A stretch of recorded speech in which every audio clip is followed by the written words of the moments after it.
Alors, salut à tous et bienvenue en ce jour sur le sommaire, le podcast de l'actualité de ce mercredi 19 mars 2025. Alors, vous êtes bel et bien scotché à travers vos mobiles, vos plateformes numériques et vous êtes au cœur de l'actualité de ce jour. Sans toutefois oublier nos frères depuis du côté de Niamey au Niger et de Bamako depuis le Mali.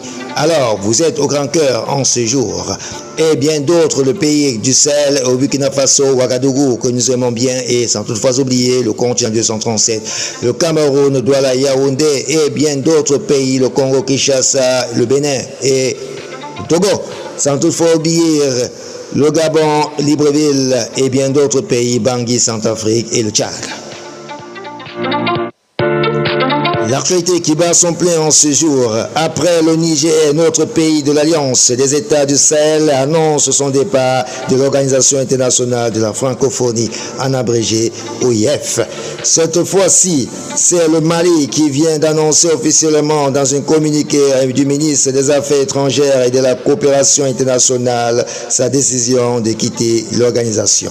Le ministère des Affaires étrangères et de la coopération internationale de la République du Mali présente ses compléments au ministère de l'Europe et des Affaires étrangères de la République française et pays hôtes des sièges de l'Organisation internationale de la francophonie, en abrégé OIF. Et l'honneur du porter de sa connaissance, ce qui suit la République du Mali, membre fondateur de l'Agence de coopération culturelle et technique, en abrégé ACCT. Voilà, dans le détail. Allez suivre dans le détail. Je suis Patrick Infonews et l'actualité au cœur du monde. L'actualité qui bat son plein du côté du Cameroun en sport. Les Lions indomptables a fait cette réaction sur les réseaux sociaux Snapchat. Difficile pour ce moment de connaître les contours de ce message inimaginable. Le Cameroun affronte les Swatini cet après-midi au stade Bombela de Nespruit à 17h, à l'occasion de la 5e journée d'élimination de la Coupe du Monde 2026, après avoir quitté Yaoundé ce mardi à 12h en direction de l'Afrique du Sud. Et les Lions indomptables ont connu un accident malheureux. C'est Ali, je suis Patrick Infonews et l'actualité au cœur du monde.